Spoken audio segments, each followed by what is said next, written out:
What's up, guys? It's Stiff Leg. Today, we're going to be talking about how to blow up our chest muscles here, all right? We don't want to be chicken-chested here. We want develop pecs. So, how are we going to do that? Let's get into it. So, first thing to start out with, we got to go over some anatomy of our chest muscles here. We have our pectoralis major, our pectoralis minor. So, we have our upper chest or normal chest in simpler terms here. Important for you guys to note here is there's not a lower chest or an inner chest. That is simply the way your muscles insert into your body. So what I'm saying here is if you're someone like me that their chest muscles, there's a gap in between, that is not something that you can really change. So don't really need to focus on that kind of stuff, right? With that being said, let me talk about what does the chest muscles actually do. Chest muscles is going to perform this movement here. It's going to be pulling things across the body, right? If you do this, you guys can feel your chest muscles actually pulling your arm across your body there. So, how are we going to get our chest bigger? That's what we're all here for. Let's get into it.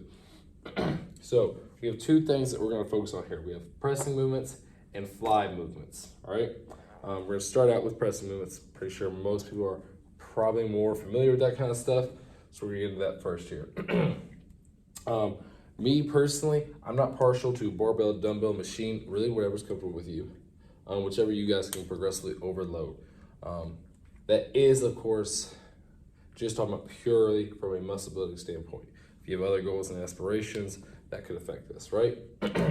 But purely from growing our pecs, not really partial on any type of pressing movement. However, there's some caveats here. If you are someone that really is very lower and middle pec dominant, doesn't get a lot out of upper chest from bench pressing, you might want to switch to an incline bench press here. Not a ton of incline here, just slightly elevated to really hit this upper head here. And I promise you that the lower head will still be growing. But perhaps with a flat bench, that might not bode well for your upper chest. You don't want to be having these upper chest muscles lag behind here. But I definitely would advise here, weight, sets and reps wise, it's really up to you guys. Honestly, I've had a lot of success. Many others have with low reps, high reps. It's really whatever you guys feel comfortable with. If you're somebody that's wanting to push the weight, you gotta adjust the volume according to hand, but it's really up to you.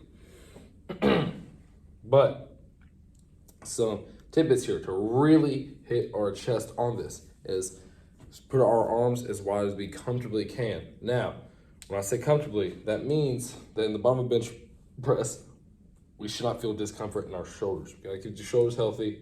Don't want any kind of issues there. So go as wide as your shoulder mobility comfortably allows you to go, right? That is going to help us put our chest more emphasized, right? It's going to take some load off the triceps and shoulders and hopefully put more onto our chest. We want wide grip and we want deep stretches, okay? So that's where dumbbells and machines can benefit over barbells, right? So moving on. For pressing, now we have flies. So flies, on the other hand, it's really up to you guys. That could be with a cable, a dumbbell, machine. That's really up to you guys. I'm partial to the pec deck machine, but that's really just personal preference. Wherever you guys feel comfortable with, and you know what you have available. Naira Plates has cables and pec deck machines. So it's really up to you guys. But again, we're really especially on our flies here, because flies are isolating our pecs completely. We want really wide grip and we want deep stretches. And we can manipulate the angles of cable fly machines, so that's why you might want to use that instead. Depending on what chest we're wanting to hit here, our high or middle. It's really up to you guys, all right? So hopefully you guys can put this in your training and keep on making them gains. With that being said though, bring this video to a close. Make sure you guys like and subscribe. And yeah, hope you guys have a great rest of your day.